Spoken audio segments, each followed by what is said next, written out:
I'm so glad you're with us on the Clark Howard Show, where it's about you learning ways to keep more of what you make. Our web address, clark.com, that's CLARK.com. When you have a question for me, clark.com/ask. Coming up in 20 minutes in today's Clarkrageous Moment, I got a special debt collection scam warning for you. It's about people who impersonate debt collectors and steal your money or your identity. They're happy to do either. Tell you how to spot the signs that you are about to get scammed.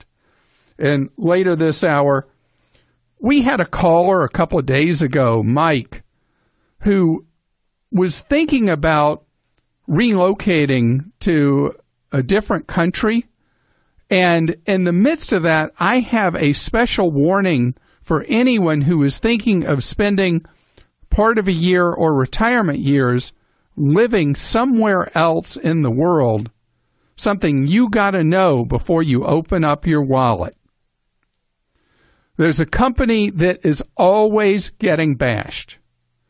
I mean, it's like the people there must get up in the morning and say, who's going to scream about us today? It's McDonald's. McDonald's has arrows coming at it from every possible direction.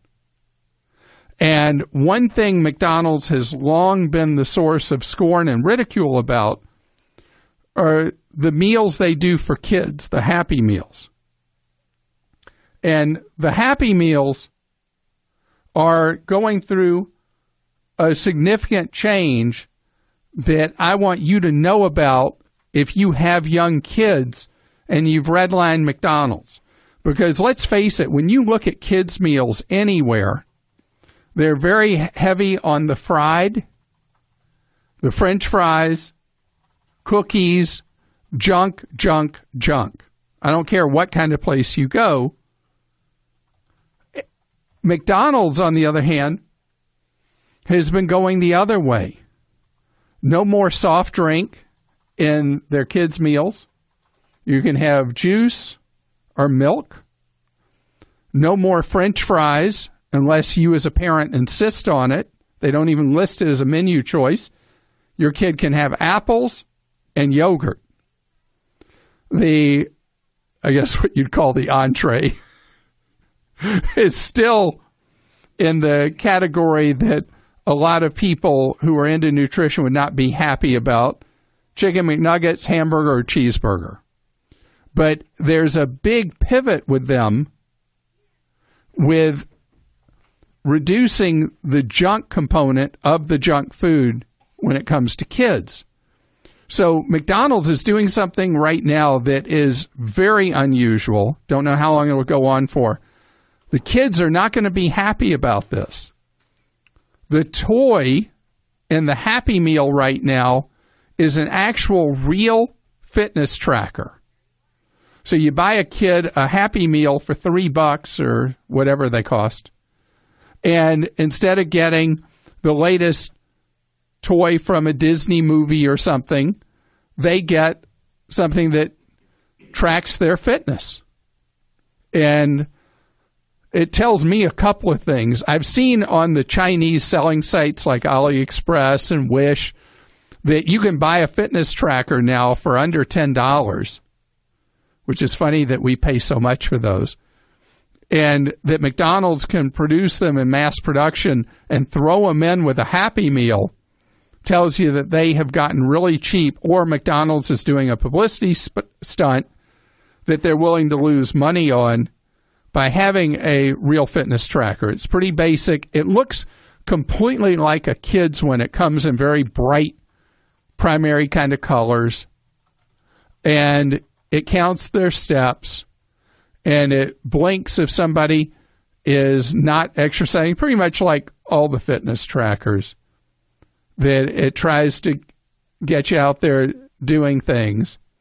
And as a parent, it's easy to bash a place like McDonald's, but the question is, what are you doing? Because ultimately it's your responsibility to see what your kids do and what they eat because you're in control of that.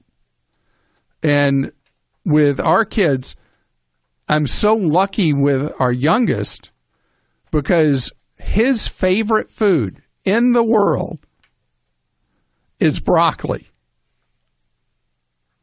I mean, come on. The kid drop on his head as a young kid. What happened to him? But we were at dinner last night, and we were not at the healthiest of establishments. And all he wanted from the menu was broccoli. That doesn't sound like a very balanced diet, does it? But he'll eat an entire plate of the stuff. So maybe he has the stirrings of being a vegetarian or something. Joyce joins us on the Clark Howard Show. Hi, Joyce. Hi, Clark. How are you? Great. How many times in your life would you say, yum, I can't wait to have a plate of broccoli? Oh, my gosh. You know, broccoli is so good. And interesting you would say, because my 9-year-old son, who I'm calling about, is also a vegetarian. And so he likes vegetables. So we can't get stuff at McDonald's or the fast food places. So did he become a vegetarian of his own volition, or is it something you pushed him towards? Oh, no, I'm a meat eater. He decided last Thanksgiving, we were out at Disneyland, and he decided, I don't want to eat meat anymore because I don't like what they do to animals. And so it's like, well, okay, how are we going to feed you? So at least he likes vegetables and fruits. So we feed him a lot of that. Wow. Yes, well, at 9 years old, the kid has a social conscience. Yes, he does.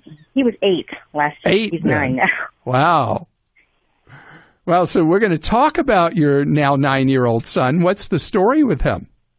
So he is earning allowance. It actually all started because when we went to Disneyland, I was thinking, I am not going to be forking out money left and right to buy them toys at the gift shop. So we decided we would give our kids an allowance where they would start saving for that trip, and then it was going to be on them to decide how they wanted to spend that money.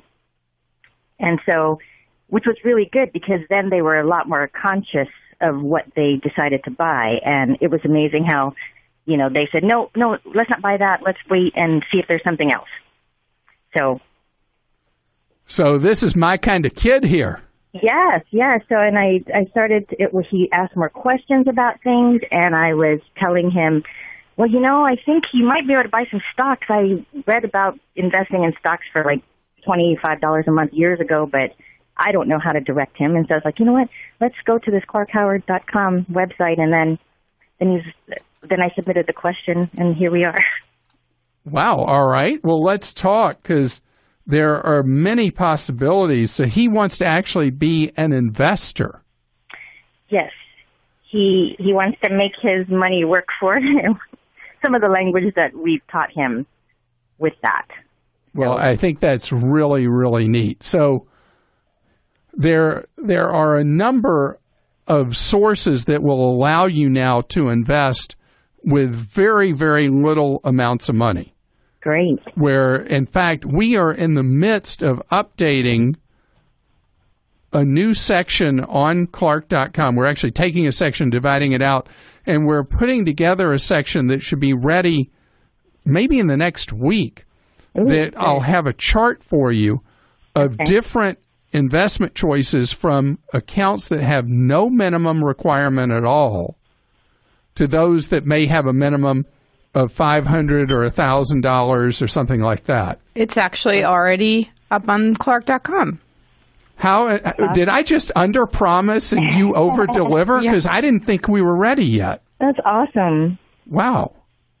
Okay. So I'm stunned by this. This is like are you old enough to know what I Dream of Jeannie was? Did you ever see it in reruns? God, yes, absolutely. You know, it'd be like she just clicked and then suddenly it's there.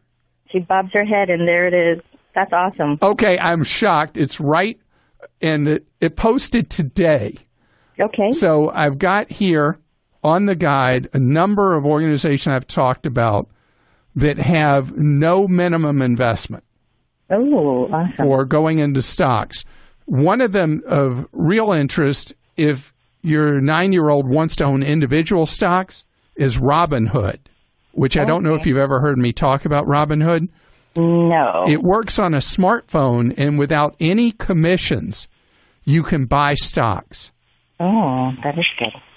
And then there are others here that start at $5 for various accounts, and some with $10, some with $100.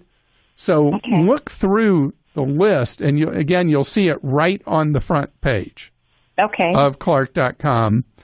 And I'm really shocked because I didn't think it was going to be ready till next week, but you got it now.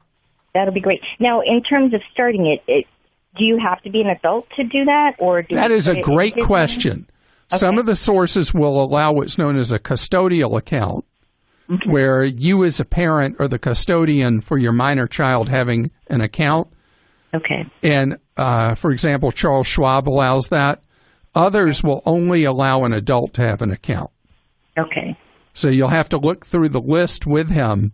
And also it's a question of what does investing mean to him? Does he want to buy individual stocks in companies, or does he want to invest in the wider stock market where he owns little pieces of hundreds or thousands of companies, what's known as buying an index fund?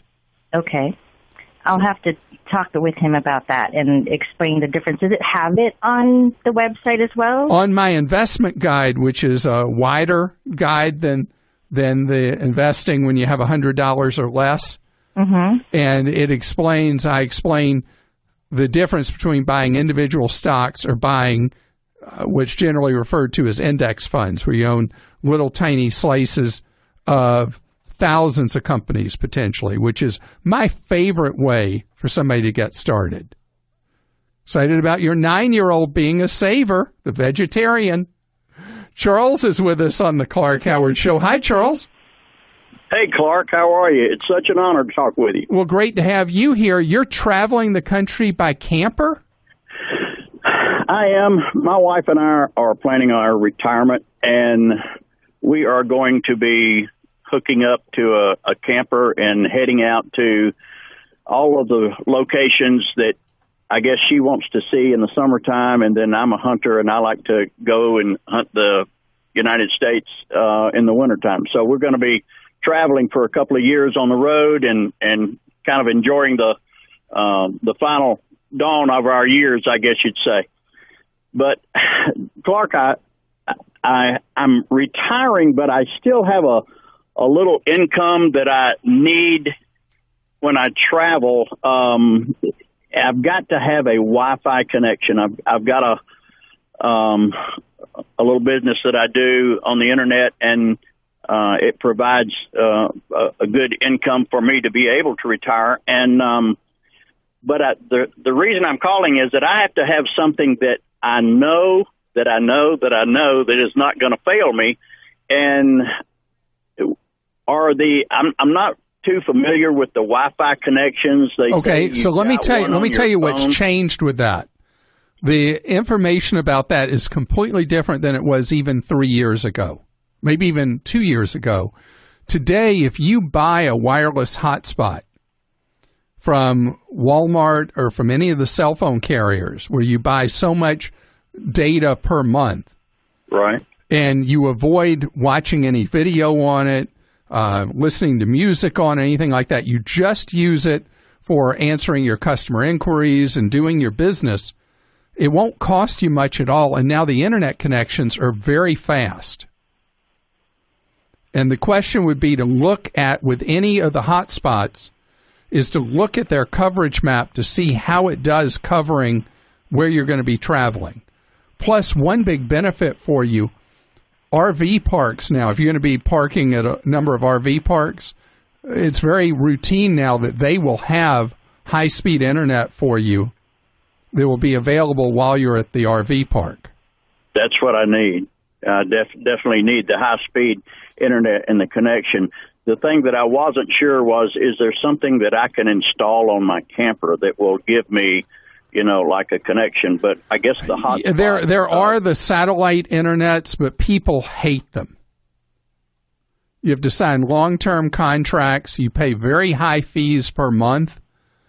And you'll find that except in the most remote corners of America, you should be able to find a hotspot from one of the cellular carriers that will get you the coverage you're going to need when you're not somewhere in an RV or whatever, RV park, where you have the internet service. Start at Walmart because their hotspot service is the cheapest. Just make sure the coverage area is the thorough coverage area that you need. Here on the Clark Howard Show, it is my mission to keep you from being ripped off. It's why we do the Clark-rageous moment. I have a special warning for you right now. Scams, rip-offs, outrages. It's a Clark-rageous moment. The Fraud Watch Network has put out an alert that there are phony debt collectors that are gathering up information on people, even potentially people who owe a debt, and pretexting, calling as a debt collector, even though they're just crooks.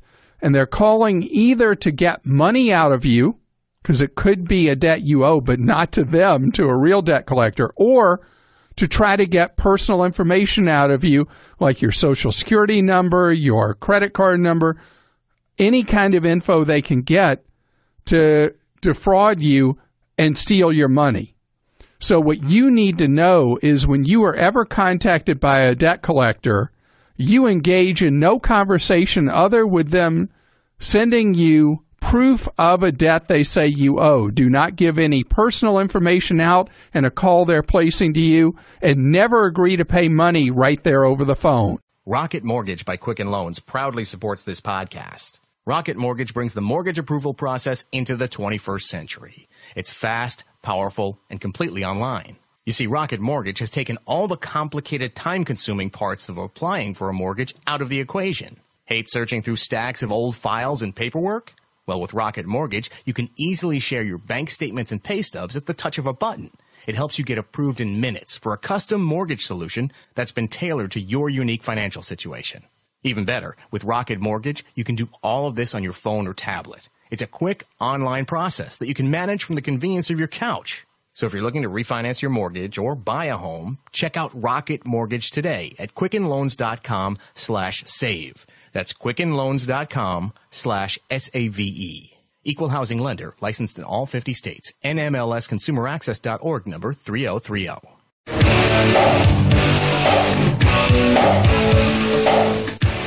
Welcome to the Clark Howard Show, where it's about you learning ways to save more and spend less, and don't let anybody ever rip you off. Our web address, clark.com, CLARK.com. When you have a question for me, clark.com/ask. A couple of days ago, we took a call from Mike, and the call from Mike was about he's considering leaving the United States in retirement because his dollar will go so much further in many other countries. One of the places we talked about he was considering was moving to Panama. And one of the suggestions I made is be very, very cautious before you ever put down roots in a foreign country as an American, and especially be careful about buying a place in a foreign country because the rules on land ownership are murky in many countries. The rule of law in some places suspect. And so you could take your hard-earned life savings, put it into a place, and suddenly have it taken away from you.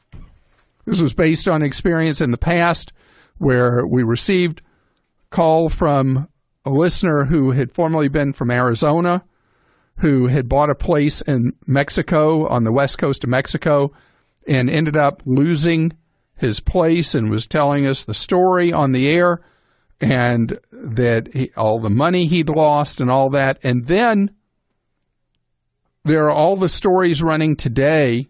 I'm reading one from Condé Nast Traveler. There's another in the New York Times. There's another in an English-language Mexican newspaper about thugs, armed gangs, showing up in Tulum. Tulum, for people who've been to the Yucatan Peninsula of Mexico, it's a place you may have visited. There are the ruins in Tulum. It's a magnificent beach area. People have come in over the years and built resorts there. People have built their own homes there. And suddenly, in the cover of darkness, these thugs showed up with weapons and evicted everyone from the beach resorts. Hotel guests roused from being asleep with just the clothes they were wearing, forced out. People who tried to wait and pack, apparently pepper sprayed and forced out into the street. People's homes taken away from them. And supposedly because of a judicial order issued in the Mexican state where Tulum is. The rule of law in Mexico has always been an issue, but with property is a big issue. Foreigners are not allowed to own land in close proximity to the beach. So you go into a weird kind of land lease on which the trail of ownership is always murky in Mexico. People put in big money building places that made it valuable to others, and thus the gangs coming in under orders supposedly from the court, clearing people out, and now people who put their life savings into homes don't have them. Tourists suddenly out in the street with no place to stay, maybe not even ever being able to reclaim their suitcases or possessions. And the Mexican government, silent on this. Now, Mexico has its own catalog of problems, obviously. And fortunately, Mexico is doing better economically in spite of the lack of rule of law, which says something about the industriousness of the Mexican people, that the government that they have is inferior to the spirit of hard work of so many of the Mexican people. But this is a problem in many countries around the world. We are used to the rule of law, and in many countries, the rule of law is not fundamental in how those nations work.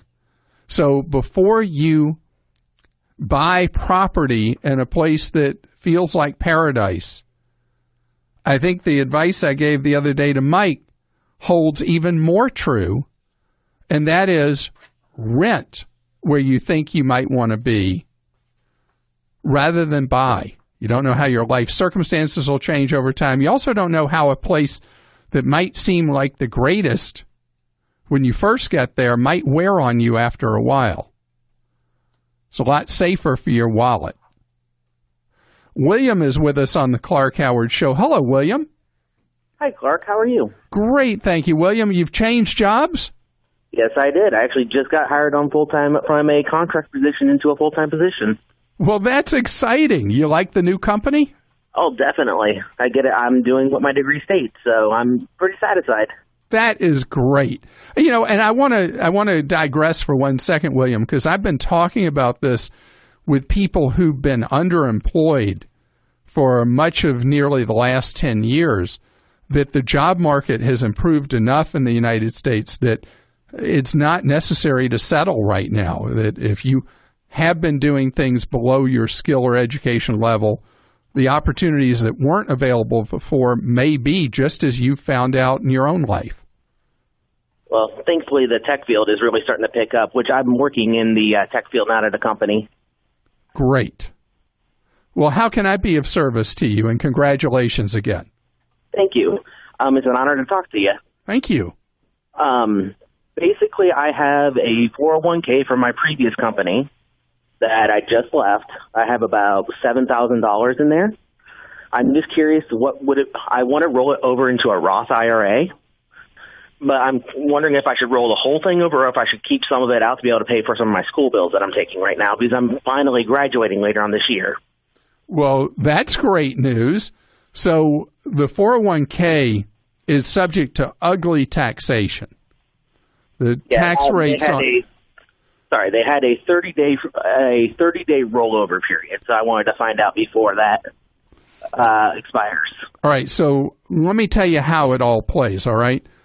If they issue you a check, they don't send you a check for $7,000. they send you a check for, let's see, for $5,600. Okay. And the other $1,400 they hold back for the IRS. Now, then what the IRS is hoping, actually this was something Congress cooked up, is that you won't make up that $1,400, and that $1,400 will represent a premature withdrawal from your 401k, and you will be hit with a 10% federal penalty plus ordinary income tax. Typical taxpayer, throwing in also, if you live in a state with a state tax, would be 46% tax and penalties. Okay. So you don't want a check. What you do want to do is you want to move it direct from that old employer into your own IRA. It can't be a Roth. It can't be a Roth? Right, unless it was a Roth 401k. If it was a traditional 401k, it can only go into a traditional IRA. Okay. So you move the money with, if you go to a company you're going to have the 401k with, and I've got my list of my favorite children on my investment guide, they'll help you do the paperwork to move it directly from the old employer's 401k into an IRA. Okay. And then to the question of should you take some of that money once it's in the IRA and use it for paying off student debt, I don't recommend that, again, because the tax rate and penalties are so high. Okay, it wasn't student debt. It was actually paying for the classes I'm taking right now. Oh, okay. I still would, I'd rather you even borrow money in the federal student loan program at 3-point-something% than to use the 401k money. Okay. Now, when you can afford to, you can actually move the money from the IRA that you put the $7,000 into, you can move it into a Roth at the company you set up the IRA at. Now, if you do that, what happens is there's no 10% penalty, but you do have to pay all the tax on it. Okay. So you got to have pretty deep pockets at the time you would make that move. Okay, yeah, that's definitely not right now. Okay. So the great news is you're about to finish school. And how much in tuition do you have? How much in tuition? Yeah. My last payment I made was about $500. So I'm at a local community college. Okay, so you should be able to swing that from your paycheck. No? Well, I'm paying on my student debt from my previous college because I actually switched from a university where I'm located at to the local community college. And how much debt do you have sitting there? About $80,000. Oh my goodness! Yeah. You said that so calmly. I made a few mistakes, but it's being taken care of. Okay, so how much of that $80,000 is federal debt versus private loans? Probably private loans is probably about 56. That's a very unfortunate thing to share with me. All right, because the private lenders don't work with you. Yep. Oh, I know. So that's going to be your highest priority going forward, is to budget for paying on those private student loans and pay only the minimum required on the federal loans that by my quick math, $24,000 are federal. So yep, I've been doing that for about 2 years now. So. Okay. All right. So you got the drill. Yep. Yeah. But as far, even with that debt, you still don't want to eat into any of that $7,000 from the 401k just because the tax treatment is so poor. You're better off just sucking it up and paying on these loans. Jill joins us on the Clark Howard Show. Hi, Jill. Hi. How are you? Great. Thank you, Jill. How can I be of service to you? Yes. What had happened was I had this friend and we recently went our separate ways, but she knows my Social Security number from her helping me do stuff in the past, and she's, a thief. So I don't trust her knowing I know it doesn't say much about me hanging around a thief. No, wait. Never beat, do not beat, number, Jill. Because she has real bad credit. Jill, listen to me for a second. Do not beat yourself up because someone that you cared about turned out to be a crook. that is not something you should beat yourself up about. There's not one of us who hasn't chosen a friend at some point in our lives who didn't turn out to be somebody of bad character, okay? Okay. So don't beat yourself up. But this person has your social, and you think they might do nasty things with it that will end up eating you up, right? I wouldn't put it past her because she has a boyfriend and 3 kids, and she has a record. So who knows if she'd want to use my good credit one day. All right. You know there's an easy way for you to not what if about what she might do. Okay, how? There's something called credit freeze. Okay. Where you can put your Social Security number into the deep freeze. Okay. So she's not able to apply for credit as if she's you, not able to go sign up for a cell phone as if she's you, sign up for utilities as if she's you. You can put that worry out of your mind. Okay. And it's really easy to do, Jill. Okay. It'll take you about 15 minutes of your life. And you live in the state of Florida? Yes, I do. Florida has a very unfriendly credit freeze law. It'll cost you $30 to set this up. Okay. In states that are consumer-oriented, it's free or a token fee. But Florida is tied for the highest fees in America for doing this. Okay. But I have on my website at Clark.com, I have a credit freeze guide. And you can just go there to my search box and put in credit freeze. Yeah. And when the results load, go just past where the ads are, and you'll see my credit freeze guide. Click on it, and in just 15 minutes, you'll be able to shut down access to your credit through any of the 3 major credit bureaus. So you have to pay each of them $10, and then it will keep her out of being able to use your credit for any of those things. Okay. Now, it will not keep her from doing something really nasty like impersonating you and trying to get a driver's license as if she's you. Okay. But as far as opening a bank account or anything like that, you'll shut that down. Oh, okay. Does that make you feel better? Yes.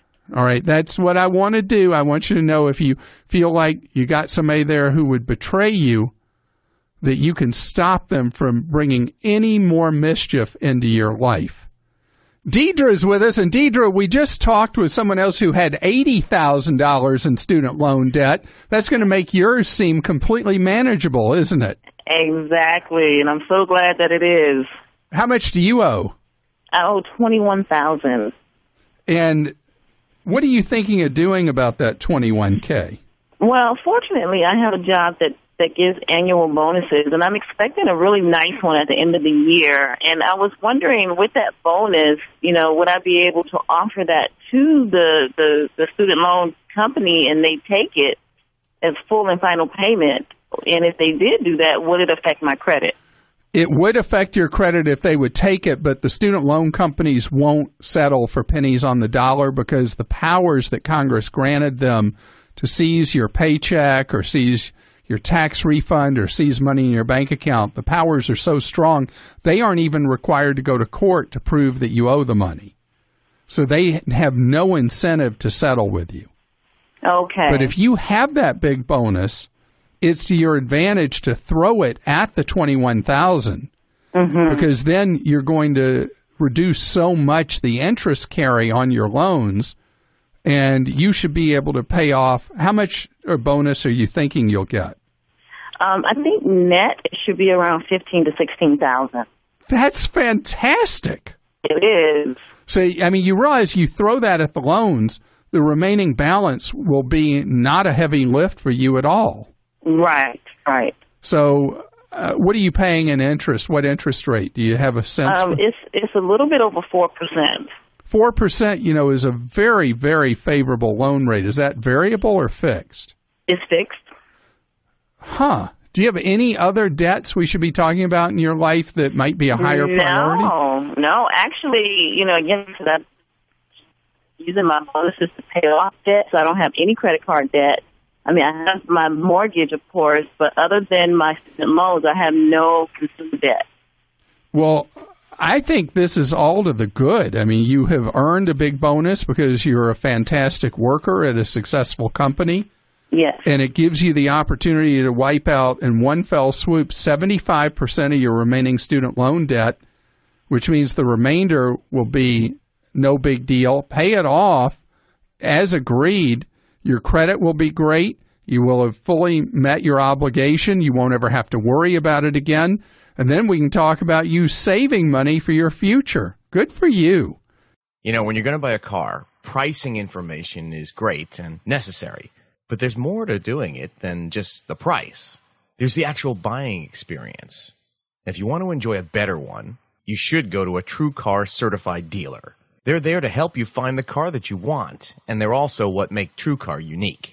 With True Car, you can connect with a local certified dealer that you choose, so you can lock in a guaranteed savings off the MSRP and enjoy a totally better buying experience. And by better, they also mean faster.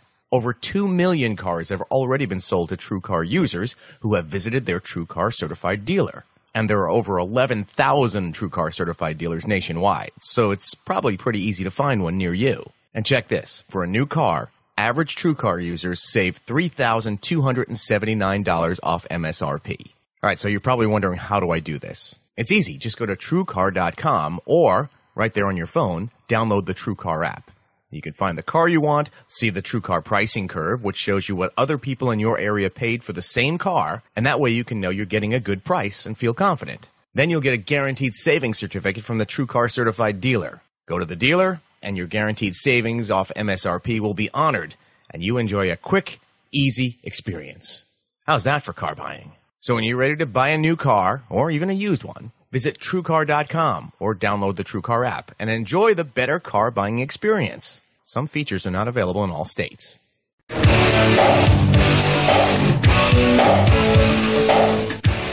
I'm so glad you're with us on the Clark Howard Show, where it's about you learning ways to save more and spend less.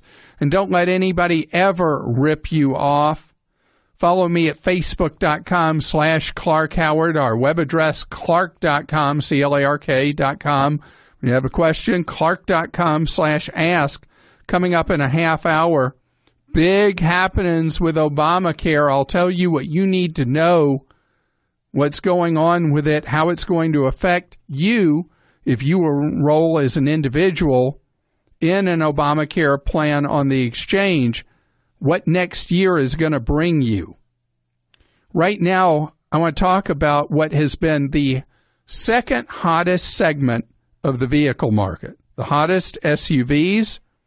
The second hottest, pickup trucks. Pickup trucks have been hot, and became intensely so during the bonanza, the boom in oil and natural gas exploration from the Dakotas down to Texas. Now that boom is not a bust, but a lot of people have been hurting, a lot of people laid off, and the air has come out of the pickup truck market. There are still people buying pickup trucks for obviously many reasons around the country, some as practical work vehicles, others because they love having the cargo bed for weekend stuff or whatever.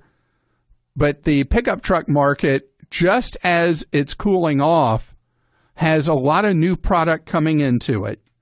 And the Japanese that have been also rans to Ford, GM, and Chrysler are now heavily ramping up their efforts to compete. Nissan is doing something unprecedented in the truck business. They are offering a 100,000-mile bumper-to-bumper guarantee. Every last thing. I don't know if there are any exceptions at all. How about windshield wipers? Probably they don't cover blades. I don't know. But everything pretty much is covered for 100,000 miles, 5 years. 5 years is considered to be the time it would take to run through 100,000 miles for a typical pickup truck owner. But this is way beyond the typical manufacturer's warranty on a pickup truck, which for the average user runs out in 19 months and 36,000 miles. So in addition to the new vehicle competition with Honda back in the market and the big tussle between Ford and GM, there are now used pickup trucks available that before the used pickup truck market had no weakness to it at all. And now, because of the things I talked about in the oil and gas patch, the pickup truck supply-demand thing has changed. And so you will find that your wallet will be happier, and so will you, in what you pay for a pickup truck. But I always talk about how important it is to have a vehicle checked out by an independent mechanic of your choosing, and it is the most important to do that with a pickup truck. Pickup trucks tend to have a rougher life than other vehicles, where places people take them, the abuse they get, the towing they do. So especially with a used pickup truck, please do yourself a favor and be certain that as a condition to purchase, you have it checked out by a mechanic of your choosing. Kelly's with us on the Clark Howard Show. Hello, Kelly. Oh, hi, Clark. How are you? I'm doing great. And yourself? Good, thanks. Awesome. Kelly, you got a question as a property mogul. Yeah. Yes, I do. It's great to be a mogul, but I don't know. So I was so fortunate several years ago to be able to buy a little house in Seattle, Washington, and didn't think I'd ever be a homeowner, but found out that I could. And I had a great job and was able to pay my mortgage.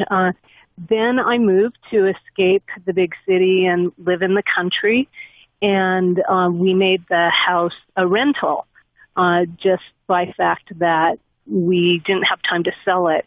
Well, that rental has turned out to be a fantastic thing for me. In Seattle, it's been a money machine. It has. And so that's fantastic. And I could be charging even more for rent, but we have friends living there, so I'm being nice because when I was young, people helped me out. But I'm paying the mortgage with my rent, basically. But now I am in a position where I am making very little money. I make about $15 an hour. And but living in Idaho, I'm only paying $485 a month for rent. So that would pay your rent for 2 days in Seattle. Exactly. And so my question is, I hear about everyone refinancing, and right now my interest on the Seattle house is right around 6%. And 6? I had it. Woo! 6%. But 6? Okay, so you know what's so cute about that? There was once a time if somebody said they'd found a mortgage for 6%, people would be like, how did you ever get a rate that low? And now it's like, how are you paying that much? Yeah. And I really don't know anything about finance and refinance, and I'm an accidental mogul. And so I'm wondering, should I refinance? How much has the property increased in value? Like, what's it worth versus what you owe? Oh, sure. I have those papers here too, but I don't know right offhand. But I can probably find out for you. Give me the best guess.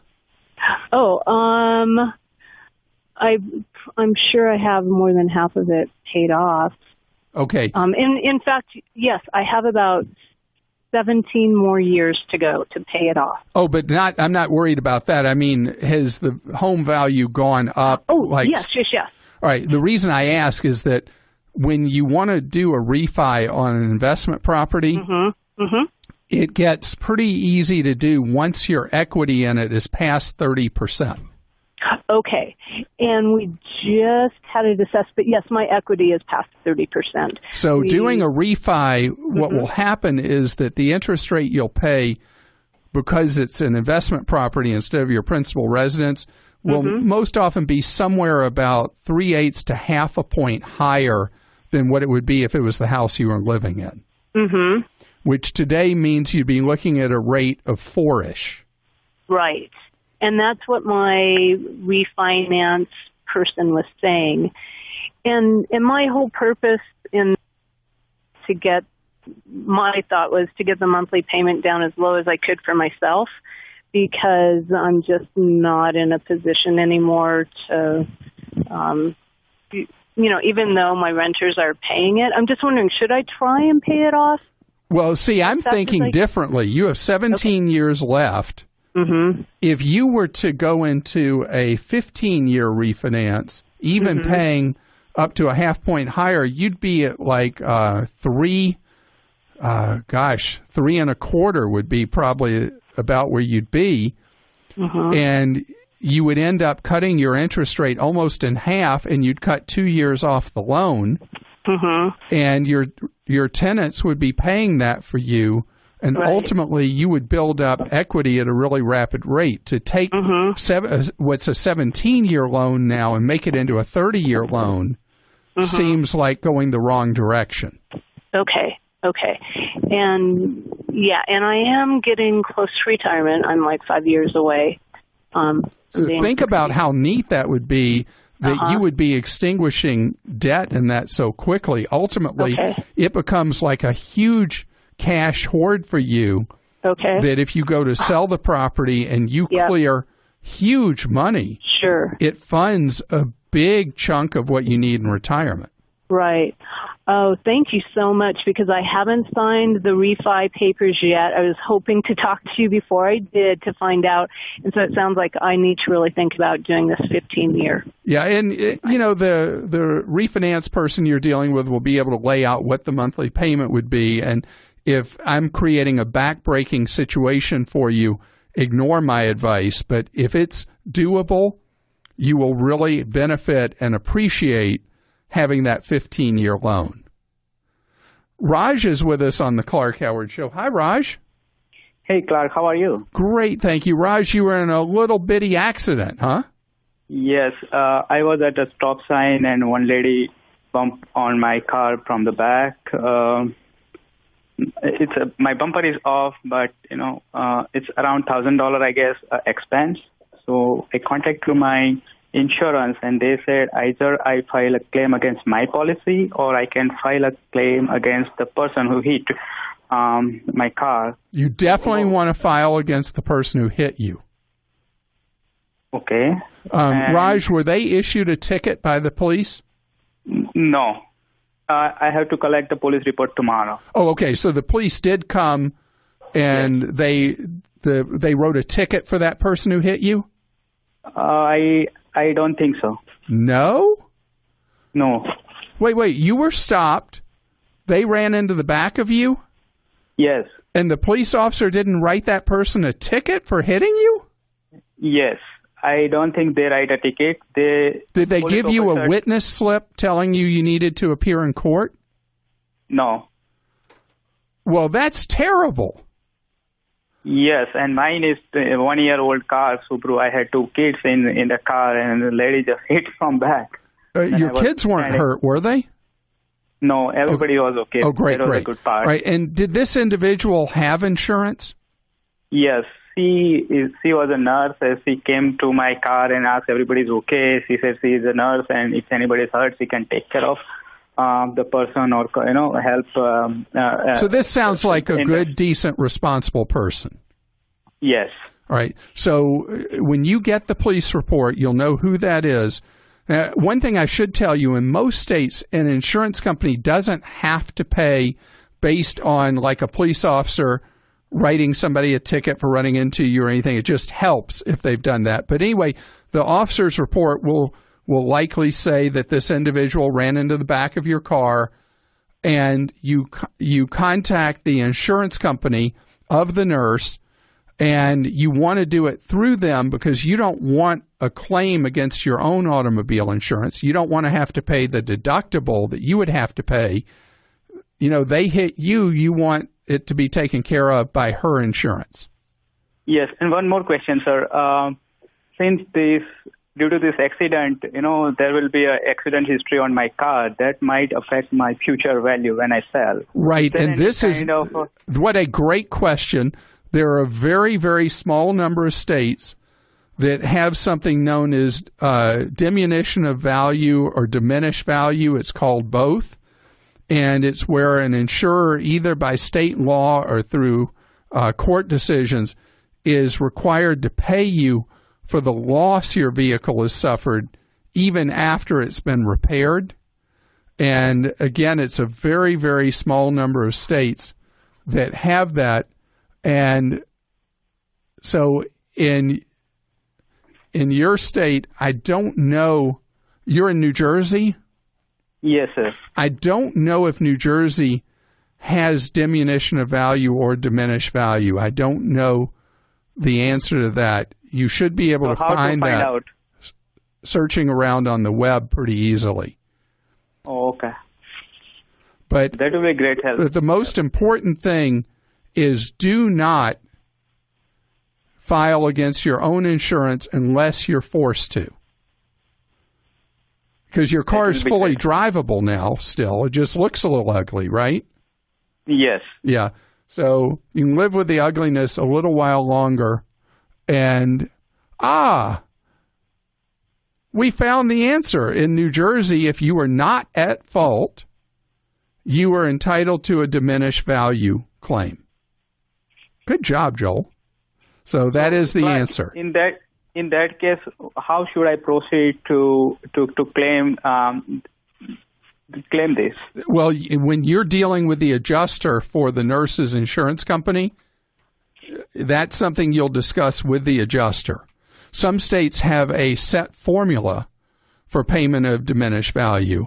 And others, it is subject to negotiation. In an accident, if the damage turns out to be $1,000 or less, the diminished value you would likely be eligible for will be very, very small because the actual loss in value of your vehicle will also be small. But the most important thing, Raj, is those precious children of yours were not hurt, right? That is true, sir. That is the big news. Here on the Clark Howard Show, you can post a question for me at Clark.com, and then Joel will read it on the air. We call it Ask Clark. And Joel, who do you have an Ask Clark from? Clark, we got one from Teresa. She says, I heard an advertisement recently about Square Trade Insurance for my phone. Is this a company I should go with and cancel my current phone coverage with my carrier? Yeah, the cell phone coverage you get from the major carriers is trash. It's junk. It's terrible. It's awful. It's horribly overpriced. Big deductibles, and they usually give you a crummy reconditioned phone. Square Trade costs a bunch less, and it is a much better idea to be with them than to be with the junk from your cell phone carrier. Cell phone carriers, there's a huge profit center for them. All right, Clark, Larry says, do you have any tips on what internet service is best to use with Ooma? Well, Ooma uses a processing technology that even if you have a fairly minimal internet service like a DSL from the phone company, which are usually pretty basic and slow, it will still give you a fine phone call. You would have to have almost like a troubled internet connection at your home for Ooma not to work well. On the other hand, what Ooma will do is it will take the capacity it needs to give you a perfect phone call, which means if you're web surfing while you're on that phone call and you don't have a robust internet connection, your web surfing might not be so great. Stay tuned for 60 seconds of AP News headlines right after this podcast.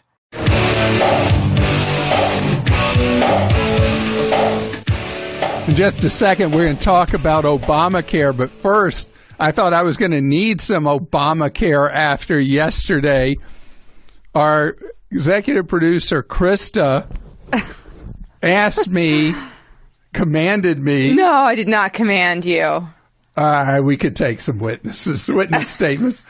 To go to a spin class. It's a hyper-competitive spin class that you and your husband do together. Yes. And you're in a down-to-the-wire contest with another team of people.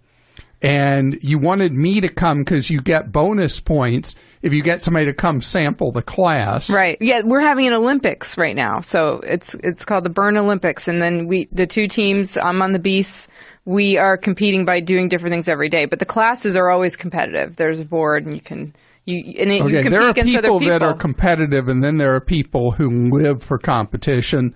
That's the people in your thingy. And it was just so funny because the moderator, whatever you call the person. The teacher. Jeremy, he's the owner. Like the coach, he's screaming at people. Oh, no. Hey, Krista, go faster. No, he's encouraging. Raise the tension, whatever, huh? He's like encouraging. He's like, stay with it, Clark. Come on. And the music was blaring like I was in a disco in Eastern Europe or something. And what was your name? You know, they have the big TV screens that show what your position is in class. And what name did you choose? Dollar Meal. Although that's really a false statement because you can't. There's Dollar not menu. a lot of dollar meals anymore. But I look up at the board of the 16 people, and I was in last place. Just in the beginning. After about 5 minutes, and my pride was deeply hurt, and I kept doing it till I keeled over. No, I did the whole 45 minutes, and I ended up in 11th out of 16. That was awesome. I don't know, but... and you said during there's one song where you lift weights, and then there are two more songs after that, and during the weights you looked at me and you were like, how many more minutes? And then after the next you song... and your husband are doing it like there's nothing to it, and you're up like second and fourth position or something? No, I was like dying. But I feel like that in every class. I do love it. I think it's fun. It's a great workout. I go to work. Like I work out every day to relax. That whole thing of do more. I'm like, not my thing, not my thing, not my thing. I know I'm working hard if I start to drool. Right. Man. But, the thing is that the people that work out a lot, they are healthier, they live longer, they have the endorphins and all that. A lot of people in America, well, they're not quite as fit as they should be, but that's when we call upon healthcare, and healthcare in the United States is in the sick bay. Obamacare has hit its awkward adolescence. At how many years old? It's not that old to be an adolescent. But the individual market has always been a troubled part of the healthcare market in the United States, because individuals have generally only been fired up about having health coverage when they are sick or have something wrong. And with the Obamacare individual exchanges, what's happening is what economists call adverse selection. People are choosing not to buy health coverage until they're sick or have expensive medical needs. So there's a death spiral underway for the individual market for Obamacare in many of the states. Several of the big health insurers are shutting down state exchanges for next year in many of the states. Aetna, I think Aetna is the largest insurer in the United States. They're leaving 11 of the 15 states they're in. So, and I think that's the number. And several of the insurers are pulling out of either a handful of states or several of the states. And this is something, regardless of who wins in November, that will have to be addressed, is how do we, whether it's called Obamacare or whatever, how individuals will get health coverage in the United States. Because what we're doing is not working. And what's funny is if you're one of the people who just hates the whole idea of Obamacare, know this, what was before Obamacare, none of that worked either for the individual market. It is a problem that has defied solution through decades, really through generations, how to provide some form of health coverage or insurance to individuals. So regardless of where you are on the political spectrum, this is something we have to address, but more important, that healthcare now is approaching 20% of our nation's goods and services. That puts us at a big disadvantage to other countries, where in other developed countries, it's more typical that they spend somewhere between 8 and 10% of their national output on healthcare. And ironically enough, in most of those countries, people have longer lifespans than we do in the United States. If you are an individual and you well, we're all individuals, but if you as an individual have to buy your own health coverage, your choices for next year will be, in most of the country, more limited, and in some places the premiums will be significantly higher. The choice that will help you lower that cost is to go into a health plan that has much less choice, with tighter restrictions on lists of doctors, facilities, meds, and hospitals that you're allowed to go to. If you give up freedom, in return for that, the health insurer is able to negotiate lower prices for the care, and in turn, that will generate lower cost premiums for you. Tim is with us on the Clark Howard Show. Hello, Tim. Hey, Clark. How are you? I'm great. How are you? Good, good. You have needs at home and on the road. Yes. I'd say I love your show. Listen every day. So when this question came up, I was like, oh, let's ask Clark. All right. I listen to your advice and follow it. So I have some home repairs coming up. I need new gutters and a roof, and I'm still getting estimates, but I think it's going to be about $5,500. So I was trying to decide if I should take that money out of my savings and my money market, or take out a small home equity loan maybe. And like you said, on the road, also probably in the market really soon for a new car, or so I was wondering if it made more sense to get a bigger loan and just roll that together. It would make more sense to deplete some of your savings and pay for the improvements to your home in cash.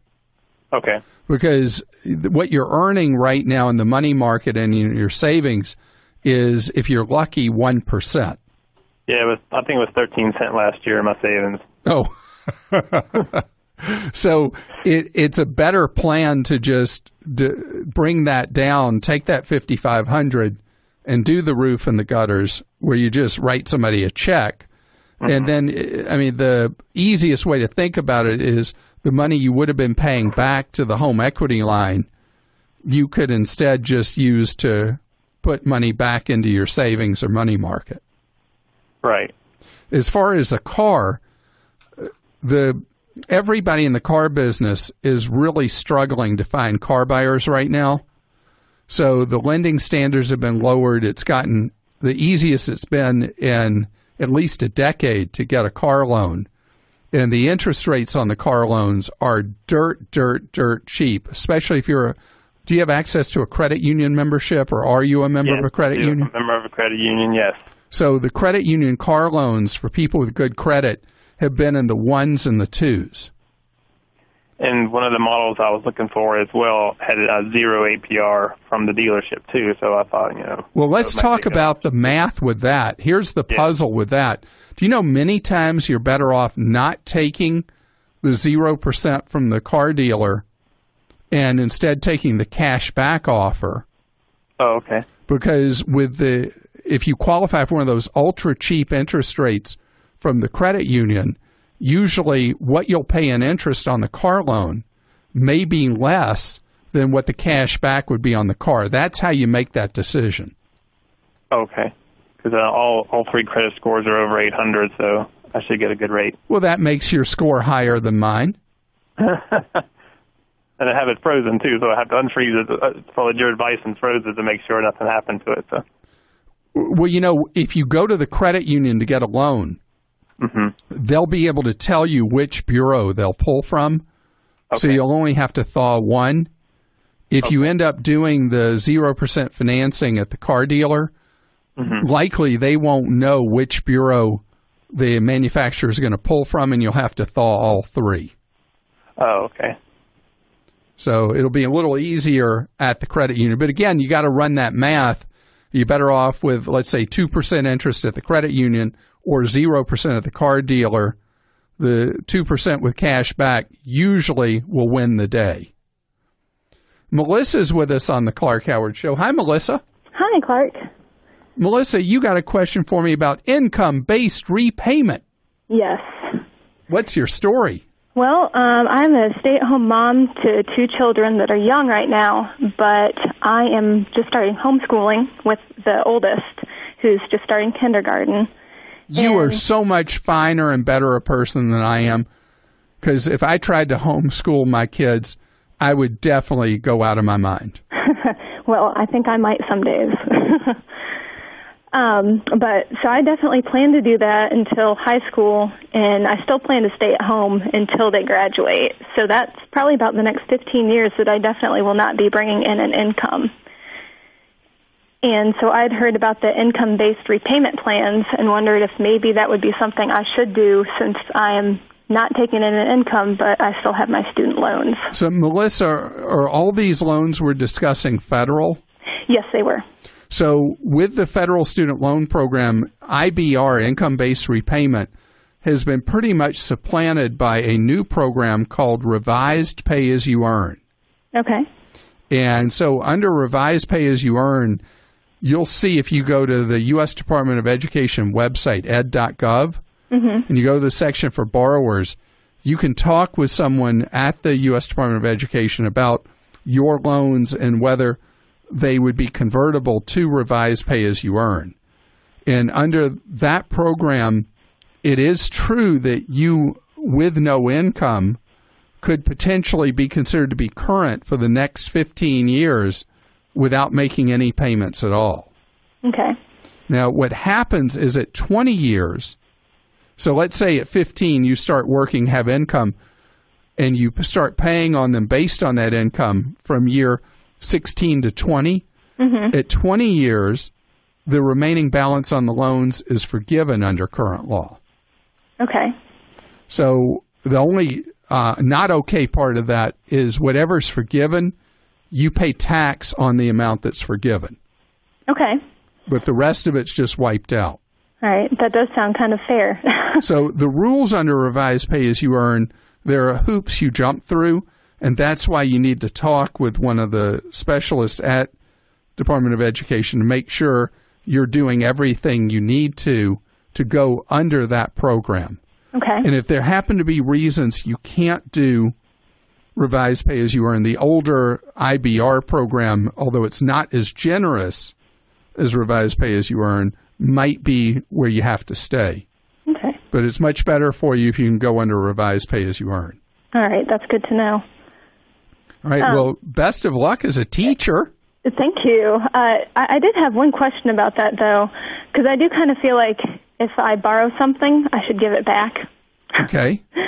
So, but of course it's hard right now, and having this extra cash freed up, then we could work on paying down our credit card debt. Well, you don't have to. You're the second person who said this to me, kind of like what you just said. You don't have to take loan forgiveness. Okay. Oh. If you don't want to petition for loan forgiveness, public service jobs, loan forgiveness is after 10 years. Other jobs, it's after 20. You don't have to take the loan forgiveness. Okay. So if you just want to be able to have your payments greatly reduced or eliminated, as long as you meet the qualifications for that, you can do that. But you don't have to then in turn 20 years from now say, okay, I'm done with it. If you want to pay them, you can pay them. Sarah's with us on the Clark Howard Show. Hello, Sarah. Hello, Clark. So you want to talk about Jet? I did. I was listening to your show, and you recommended Jet.com. I got hooked on it, got my family hooked on it, and then saw that Walmart bought Jet. So I'm wondering how that changes the customer service, the free shipping, and some of the merchandise that's available, since it comes from like Trader Joe's and Costco. Jet has had the most amazingly unusual business model that people who really get into using Jet.com just love it. And I gather you have really enjoyed using Jet. I do. We get things like cat litter, cat food. My sister gets baby stuff, and it's all shipped right to the house free since it's over $35.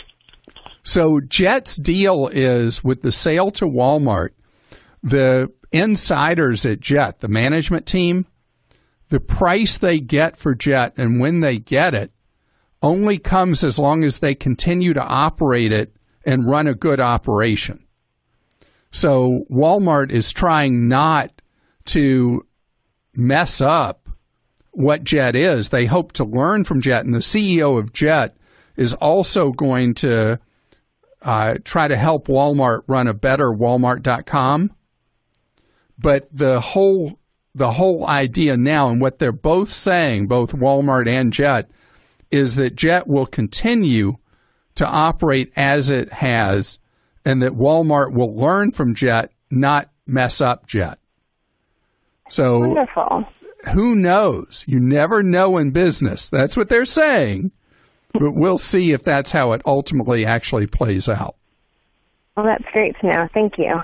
And so as of today, nothing is different at all with shopping at Jet. Perfect. You feel better? I do. Thank you. Sure. And by the way, if you are price-oriented, listen to Sarah. Go check out Jet.com, because Jet has a very, very different business model than normal online selling. It's why Jet has had so much buzz attached to it. There's no membership fee to use Jet. Items will not always be cheaper at Jet, but many times they are cheaper, and I get no complaints about reliability from Jet.com. Thanks for listening to the Clark Howard Podcast. Download new episodes every Monday through Friday at podcastone.com. That's podcastone.com. Stay tuned for the latest AP News headlines from Podcast One right after this. When shopping for car insurance, consider this. Geico has been saving people money on car insurance for over 75 years. So if you're serious about savings, it's simple. Go to geico.com. After 75 years, they know how to save you money. AP Update, I'm Jackie Quinn. As the athletes compete on the field, a mystery is unraveling elsewhere in Rio de Janeiro. Brazilian authorities investigating the weekend claims of an armed robbery involving members of the U.S. swimming team have pulled two Americans off of their plane. Jack Conger and Gunnar Bentz were removed from their flight to the United States. Our Sagar Magani in Rio reports that Jimmy Fegan and Ryan Lochte were also told to stay put. So far, police say there's little to back up the accounts of Lochte, Fegan, and two other swimmers. The judge ordered the two to stay put. The U.S. Olympic Committee says police were at the Athletes' Village this morning to take their passports. But Lochte's dad says his gold medal-winning son got back to the U.S. yesterday. Even the State Department has gotten involved, issuing a statement urging that the American swimmers cooperate with the Brazilian government. AP Update, I'm Jackie Quinn.